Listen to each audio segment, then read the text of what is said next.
4930 திருக்கோயிலுக்கு திராவிட மாடல் ஆட்சியில் விதைக்கப்பட்ட விதைதான் இன்றைக்கு மரமாக வளர்ந்து குடமுழுக்கு கண்டிருக்கிறது என்பதை பதிவு செய்கிறேன். இதுல கும்பாபிஷேகம் 4000 கோயில், ஐயா 4000 கோயிலுக்கு கும்பாபிஷேகம்னு சொல்லி நீங்க அதுக்கு எவ்வளவு கணக்கு எழுதினீங்க? ஊர்லயே ஒரு விஷயம், ஒரு இடத்தை காணும்னு சொன்னா, அப்ப கோயில்ல ஊர்ல கண்ணுக்கு தெரியற இடத்துல தண்ணியா காணும், மண்ணை காணும், ஏரிய காணும்னு சொன்னா, அப்ப கண்ணுக்கு தெரியாத குடமுழுக்குல நீங்க என்னெல்லாம் பண்ணிருப்பீங்க? யாரும் கடவுளே இல்லை, பகுத்தறிவு அப்படின்னு பேசிட்டு அதுக்கப்புறம் ரகசியமா ஹோமம் வளர்த்து ஜோசியம் பார்க்கல. ஒரு 3 டிபார்ட்மெண்ட்ல இருந்து ரிவ்யூ பண்ணி அந்த ஃபைல்ஸ்லாம் என் டேபிளில் இருக்குன்னு சொன்னார். அது ஏதோ போகிற போக்கில் அவர் சொல்லலை, உண்மையிலேயே என் டேபிளில் இருக்கு. ஓப்பன் பண்ண வச்சிடாதீங்க. நூற்றுக்கணக்கான பக்கங்கள் இருக்கும். அதுவும் திமுகவுடைய ஊழலை பொறுத்த வரைக்கும் அது ஆயிரக்கணக்கான பக்கங்கள் நிறைந்த பெரிய பெரிய டோசியரா இருக்கும். அடிச்சிருவியா, நீ அடிச்சிருவியா, எங்க அடி பார்க்கலாம், சுற்று பார்க்கலாம் அப்படின்னு என்ன பயம். வாடா பார்க்கலாம், வா வா என் தெருவுக்கு பாரு பார்க்கலாம் அப்படின்ட்டு போறது.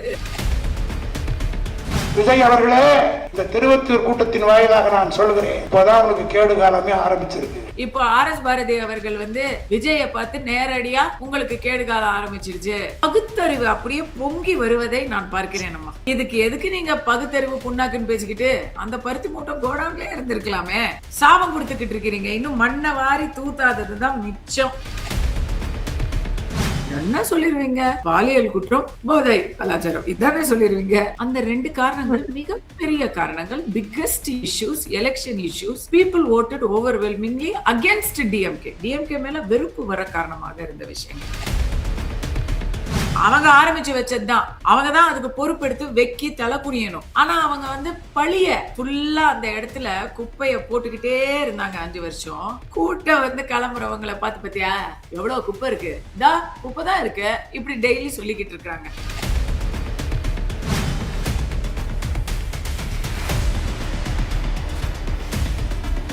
கிரெடிட் கார்டு ஓவர் டியூவா, மல்டிபிள் EMI ஸ்ட்ரெஸ்ஸா?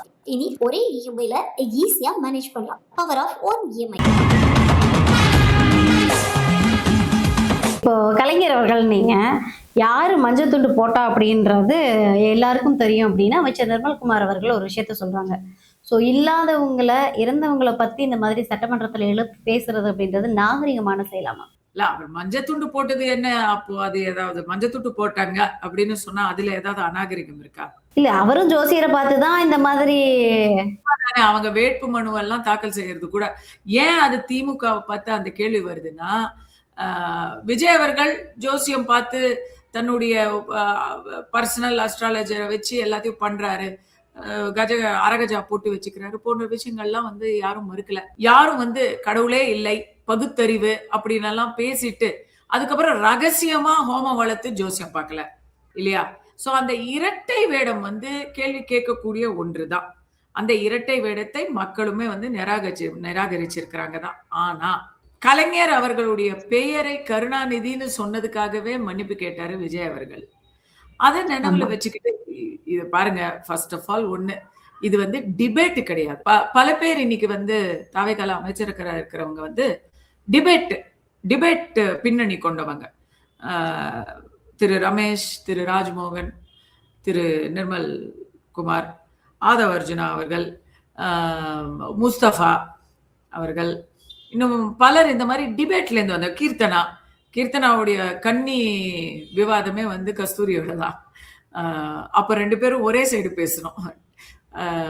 இந்த மாதிரி இவங்கெல்லாம் டிபேட்ல இருந்து வந்ததுனால, சோசியல் மீடியால இருந்து வந்ததுனால அப்படித்தான் நமக்கு மதிப்பு கூடுது அப்படின்னு நினைக்கிறாங்க. இல்ல, இடம் பொருள் ஏவல் இருக்கு. நீங்க இதை டிபேட்ல சொன்னா கைத்தட்டுற நாங்க, சட்டசபையில இப்படி பேசிக்கிட்டு இருந்தா என்னாடி இது கூத்து அப்படின்னு தான் நினைக்க தோணுது. இது மறுபடியும் சொல்றேன், திமுக ட்ரிகர் பண்ணா கூட தாவேகா தான் ஆட்சியில இருக்காங்க. அவங்க எதிர்கட்சி, அவங்க எதிர்ப்புறமா ஏதோ பேசுவாங்க. ஆட்சியில இருக்கிறவங்க தான் கிரேஸ்ஃபுல்லா இருக்கும்.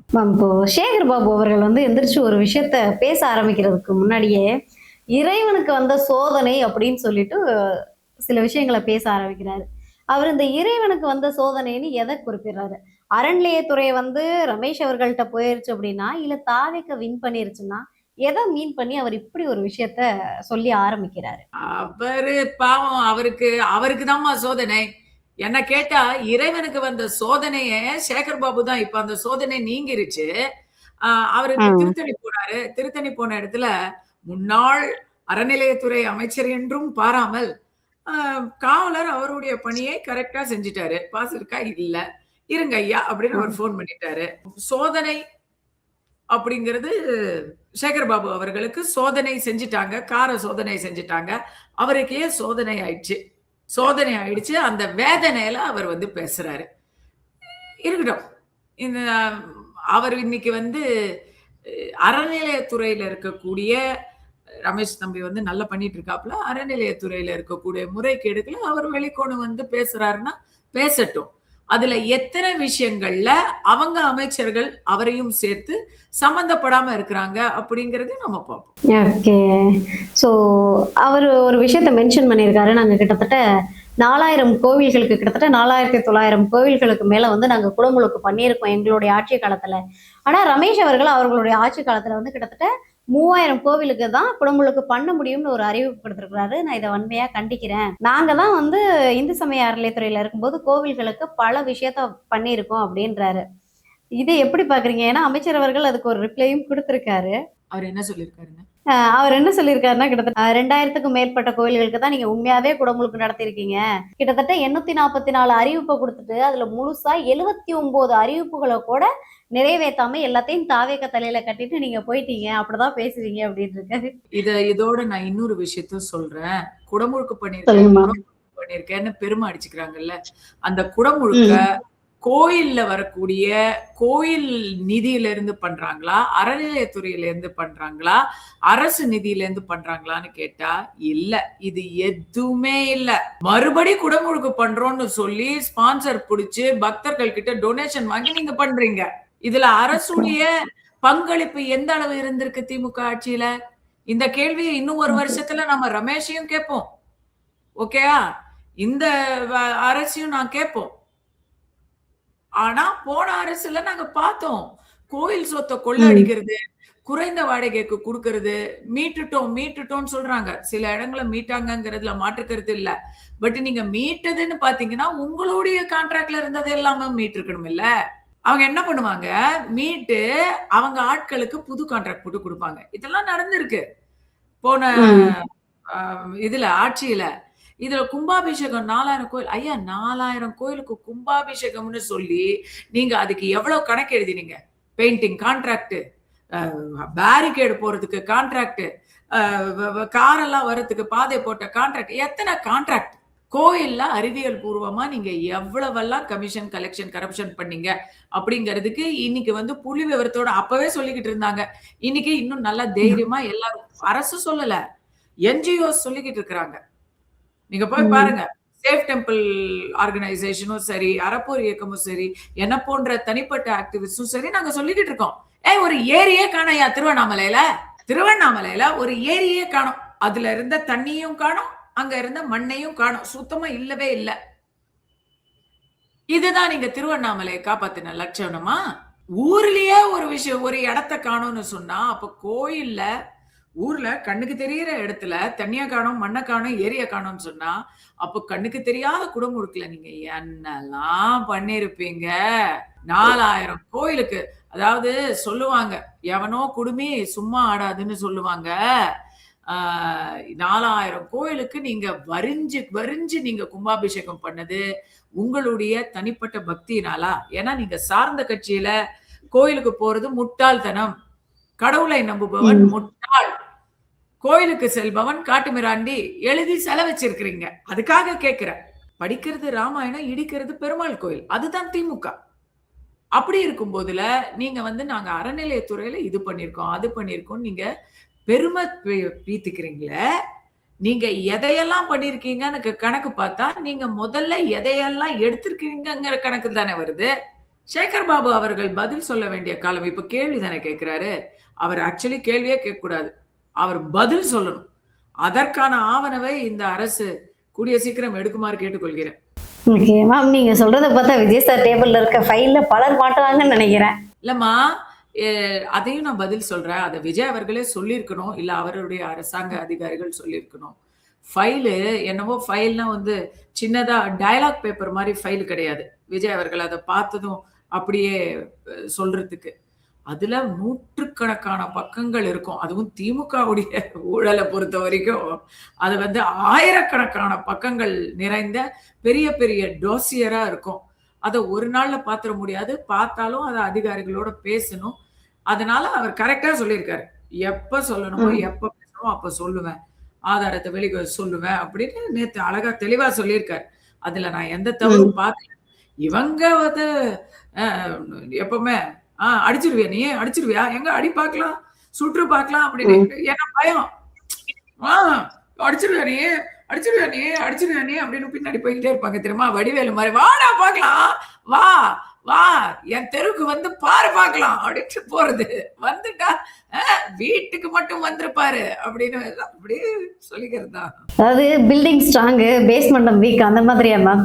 இல்ல அவங்க பேஸ்மெண்ட் வீக்கு. சிமெண்டால கட்டின பேஸ்மெண்ட் கூட வீக் ஆகலாம். கம்ப்ளீட் அமௌண்டால கட்டின பேஸ்மெண்ட் எப்படிங்க வீக் ஆகும்? என்ன பேசிட்டீங்க நீங்க?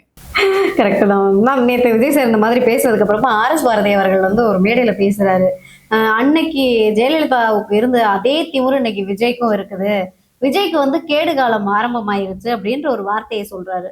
இது எதை மையப்படுத்தி இந்த மாதிரியான ஒரு மோசமான வார்த்தையை பயன்படுத்துறாரு? இதுக்கு முன்னாடி ஒருத்தர் இவங்க கட்சியை சேர்ந்தவங்க ஸ்டாலினை தோற்கடித்தவர்களுக்கு நல்ல சாவே வராது அப்படின்னு சாபம் கொடுத்தாரு.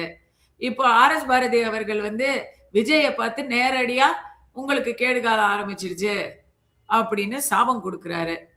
பகுத்தறிவு அப்படியே பொங்கி வருவதை நான் பார்க்கிறேன். அம்மா இதுக்கு எதுக்கு நீங்க பகுத்தறிவு புண்ணாக்குன்னு பேசிக்கிட்டு அந்த பருத்தி மூட்டை கோடான்லயே இருந்திருக்கலாமே. சாபம் கொடுத்துக்கிட்டு இருக்கிறீங்க. இன்னும் மண்ணை வாரி தூத்தாததுதான் மிச்சம். சரி விடுங்க, ஏதோ ஒரு வகையில அவங்களும் மன அமைதி பெறணும் இல்லையா? அதுக்காக அவங்க சொல்றாங்க. இதுல ஜெயலலிதா அம்மா கிட்ட பார்த்த அதே ஆணவத்தை பாக்குறேன்னு சொல்றதுனால 2 எதிரிகளை 2 மாங்காவை ஒரே கல்லுல இவங்க வீழ்த்தினதா இவங்க நினைக்கிறாங்க. உங்க மேல கொஞ்சமா கோபம் இருந்தவங்களுக்கு எல்லாம் இப்ப டபுள் மடங்கு கோபம் வரும். விஜய் அவர்களை திட்டினா விஜய் அவர்களுடைய தாவைக்காவினருக்கு கோபம் வரும். இப்ப ஜெயலலிதா அம்மையாரும் இழுக்கிறீங்க, அதிமுகவினருக்கும் கோபம் வரும். இன்னும் சொல்ல போனா என்னை போன்றவர்கள் அந்த 2 கட்சியிலும் இல்லாத பொதுமக்கள் தான் அதிகம். சரியா? நான் வந்து அந்த 2 கட்சியிலயும் இல்ல. எனக்கு கோபம் வரும். ஒரு பெண்ணை நீங்க என்னவோ உங்க கட்சியில யாருக்கும் திமிரே இல்லாத மாதிரி, திமிரின் முழு உருவமே உங்க கட்சியில யார் யாருன்னு நான் சொல்ல தேவையில்லை. எல்லாருக்கும் தெரியும். இன்னைக்கே யார் யார் திமிரா பேசுறாங்கன்னு எல்லாருக்கும் தெரியும். இதுக்கு முன்னாடியும் உங்க இதுல யார் யாரெல்லாம் திமிரு பேசுனாங்க தெரியும். மன்னிப்பெல்லாம் கேட்க ஆரம்பிச்சிருக்கீங்கல்ல, எல்லாருக்கும் தெரியும். உங்களுடைய திமிர் பேச்சு, அதுக்கப்புறம் திருட்டுத்தனமான பேச்சு, இதெல்லாம் எல்லாருக்கும் தெரியும். எத்தனை பொய் சொல்லிக்கிட்டு இருந்திருக்கிறீங்க நீங்க? நீங்க பேசாத பேச்சா? அப்புறம் நான் வேணான்னு பாக்குறேன். கலைஞர் அவர்களுடைய பேச்சுக்கள்லாம் வந்து எப்படி இருந்திருக்குங்கிறது எல்லாமே வந்து தமிழ் ரசம் சொட்டெல்லாம் இருக்காதுமா. அதுல வேற ரசம் எல்லாம் சொட்டும். அதெல்லாம் நம்ம okay, not the point. R S Bharathi அவர்களுக்கு வந்து அவர் பத்திரிகையாளரை கூட பார்த்து தான் சொல்லியிருக்கிறாரு. என்ன சொல்லியிருக்காரு தெரியுமில்ல? சிவப்பு விளக்கு மீடியான்னு கூட தான் சொல்லியிருக்கிறாரு. அப்படி சொல்லுவாரு. அதை வந்து நம்ம ஒரு விவாதத்துல எடுத்துட்டே வரக்கூடாது. திடீர்னு இந்த மேயர் பிரியா அவங்களுக்கு வந்து பெண்கள் மேல என்ன அப்படி ஒரு அக்கறை? ஒரு இடத்துல போய் நின்றுகிட்டு தாவேக ஆட்சியில தான் வந்து பாலியல் வன்கொடுமையை வந்து அதிகரிச்சிருச்சு அப்படின்னு சொல்லிட்டு ஒரு இடத்துல போயிட்டு போராட்டம் பண்ணிக்கிட்டு இருக்காங்க மொத்தமா சேர்ந்து. சோ மேயர் பிரியா அவர்களுக்கு வந்து பெண்கள் பாதிக்கப்படுறது இப்போதான் தெரியுதா? அவங்களுடைய ஆபீஸ் வாசல்ல கார்பரேஷன் பில்டிங் வெளியே நடைபாதையில வெயில் மழை இரவு பகல் பார்க்காம தூய்மை பணியாளர்கள் அத்தனை பெண்கள் அங்க வந்து கண்ணீரோட போராடிக்கிட்டு இருந்தாங்க. அப்போ என்ன பண்ணாங்க மேயர் பிரியா? அப்ப என்ன பண்ணாங்க? இன்னைக்கு அவங்களுக்கு அசைன்மெண்ட் கொடுத்திருக்காங்க. அதை அவங்க செஞ்சுக்கிட்டு இருக்கிறாங்க. பெண்கள் அக்கறையை பத்தி திமுக இல்ல, ஒரு விஷயத்துல வேணா நம்ம இப்படி சொல்லலாம். அவங்களுக்கு பெண்கள் மேல அக்கறை இருக்குதான். கனிமொழி மேல, மேயர் பிரியா மேல, கனிமொழி சோமு அவர்கள் மேல, தமிழச்சி தங்கப்பாண்டியன் மேல, இப்படி அவங்களுக்கும் பெண்கள் மேல அக்கறை இருக்குதாங்க. அதை நாம ஒத்துக்கணும். மேம், பாலியல் குற்றம் இது திமுக ஆட்சியில நடக்கவே இல்லை, தாவேக்கா ஆட்சியில தான் நடக்குதுன்ற மாதிரி அவ்வளவு ஒரு ஆக்ரோஷமான. அப்படி இல்ல, இது எனக்கு அது புரியுது, இப்போ உங்க கேள்வி புரியுது. பாலியல் குற்றங்கள் வந்து அதாவதுமா தாவேக்கா ஆட்சிக்கு பொதுமக்கள் கிட்ட இருந்து முக்கியமான திமுக தோத்ததுக்கான காரணம் நம்ம அண்ணியார் பிரேமலதா அவர்கள் சொன்ன மாதிரி என்ன சொல்லிருவீங்க, பாலியல் குற்றம், போதை கலாச்சாரம், இதானே சொல்லிருவீங்க அப்படின்னு அவங்க சொன்னதுதான். அந்த 2 காரணங்கள் மிகப்பெரிய காரணங்கள். Biggest issues, election issues. People voted overwhelmingly against DMK மேல வெறுப்பு வர காரணமாக இருந்த விஷயங்கள். அது வந்து தொடருது, ரொம்ப மோசமா போய்கிட்டு இருக்கு நிலைமை அப்படிங்கிறது வந்து உண்மைதான். ஆனா மக்கள் மனப்பான்மையை நான் சொல்றேன், என் கருத்தும் இதுதான். நாம வெயிட் பண்றோம்.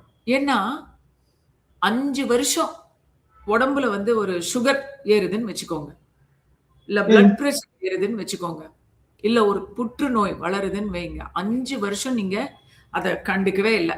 ஏன்னா பாதி பேர் செய்யறவங்கள உங்களுங்க தான். நீங்க வந்து 5 வருஷம் நீங்க கண்டுக்கல. அப்ப ஒரே நாள்ல வந்து அடுத்த 5 நாள்ல நீங்க வந்து அதை சரி பண்ணணும் அப்படின்னு நினைக்க முடியாது. நோய் வந்து உடம்பு முழுக்க ஊடுருவி பொறையோரி அங்கெல்லாம் அதுக்கு வந்து ஒரு பெரிய ஆபரேஷன் பண்ணணும். அந்த ஆபரேஷனுக்கு முதல்ல உடம்ப வந்து தயார்படுத்தணும். கீமோதெரப்பியில வந்து பண்ணாங்கன்னா ஸ்டெம் டிரான்ஸ்பிளான்ட் தாங்க பண்ணணும்னு சொல்லுவாங்க. உடனே சரிங்க நாளைக்கே பண்ணுங்கன்னு சொல்ல முடியாது. அதுக்கு 6 மாசம் உட்கார்ந்து உடம்ப தயார்படுத்தணும். தமிழகமும் அப்படிதான் இருக்கு. தமிழகத்துல இன்னைக்கு போதை என்ற நோயும், பாலியல் குற்றம் என்ற நோயும், இன்னும் சொல்ல போனா மது என்ற ஒரு அடிக்ஷனும் நம்மள வந்து உடம்புல தலையில இருந்து கால் வரைக்கும் பரவி கிடக்கு. அதுல ஒரு இடத்துல நீங்க எடுத்தீங்கன்னா குடுகுடுன்னு இன்னொரு இடத்துல இருந்து ஓடி வருது. அத அவ்வளவு எளிதில் நாம வந்து ஒழிச்சிட முடியாது. போதை கலாச்சாரத்தை பொறுத்த வரைக்கும் இந்தியா முழுக்க இத வந்து பிரச்சனையா எதிர்கொண்டுட்டு இருக்காங்க. நான் தெலுங்கானால உட்கார்ந்துருக்கேன், உங்களோட இப்ப பேசிட்டு இருக்கேன். இங்கேயும் பிரச்சனையா இருக்கு. தமிழ்நாட்டுல இன்னொரு ப்ராப்ளம் என்னன்னா போர்ட்டு, எல்லாமே போர்ட் வழியா வரும். இங்க இருந்து ஸ்ரீலங்காவுக்கு போகும், பங்களாதேஷ் போகும், பர்மா போகும், இந்த பக்கம் பாத்தீங்கன்னா கிழக்காசியாவுக்கு போகும், இந்த பக்கம் பாத்தீங்கன்னா ஆப்பிரிக்காவுக்கு போகும் தமிழ்நாட்டுல இருந்து. இதெல்லாம் இருக்கு. சோ ஒரு நாள்ல ஒழிக்க முடியாது, 6 மாசத்துலயும் ஒழிக்க முடியாது. ஆனா திமுகவை விடுங்க, அவங்க அதை சுட்டி காட்டுறாங்கன்னா அதை அவங்க ஒரு அட்வான்டேஜ் எடுத்து சுட்டி காட்டிட்டு இருக்காங்க. அவங்க ஆரம்பிச்சு வச்சதுதான், அவங்கதான் அதுக்கு பொறுப்பெடுத்து வெக்கி தலை குனியணும். ஆனா அவங்க வந்து பழிய அடிச்சு வர்றவங்க மேல போட்டுட்டாங்க. இவங்க வந்து ஃபுல்லா அந்த இடத்துல குப்பைய போட்டுக்கிட்டே இருந்தாங்க 5 வருஷம். பாவம் அந்த குப்பைய கூட்ட வந்து கிளம்புறவங்களை பார்த்து பத்தியா எவ்வளவு குப்பை இருக்கு, குப்பை தான் இருக்கு, இப்படி டெய்லி சொல்லிக்கிட்டு இருக்காங்க. குப்பை தொட்டி கூடாரமே இவங்க தான். இவங்க இப்படி சொல்லிக்கிட்டு இருக்கிறது வந்து அவங்களுடைய அரசியல் ஸ்ட்ராட்டஜி. பட் ஆக்கப்பூர்வமான ஒரு எதிர்கட்சியாள நான் சொல்றேன், இதெல்லாம் மக்கள் கேட்கிற நிலைமையில இல்ல. அன்றாடம் வந்து உயிர் போய்கிட்டு இருக்கு, குடி கெட்டுக்கிட்டு இருக்கு, பெண்களுடைய பாதுகாப்பு கேள்விக்குறி பெருசா, அந்த கேள்விக்குறி பெருசாயிட்டே இருக்கு. இத வேற எதுவும் வேணாங்க, வேற எதுவும் வேணாம். இத முதல்ல சரி செய்யுங்க. ஓகே, கட்டாயமா மேம். ஸோ தொடர்ந்து சட்டமன்றம் எப்படி நடக்க போகுது அப்படின்றது தெரியல. ஏன்னா வந்து இங்கே மக்களுக்கான கோரிக்கைகளும் மக்களுக்கான அந்த நலத்திட்டங்கள் மீதான விவாதங்களும் நடக்குதா அப்படின்றதே பெரிய கேள்விக்குறியாக தான் இருக்குது. ஸோ இதை சரி பண்ணுவாங்க அப்படின்னு நான் நம்புகிறேன். ஸோ மீண்டும் ஒரு நேர்காணல் உங்களை சந்திச்சு நிறைய விஷயங்களை கேட்டு தெரிஞ்சுக்கிறேன் மேம். Thank you ma'am.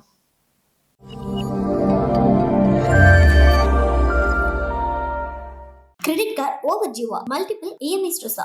இனி ஒரே இஎம்ஐல ஈஸியா மேனேஜ் பண்ணலாம். Power of one EMI.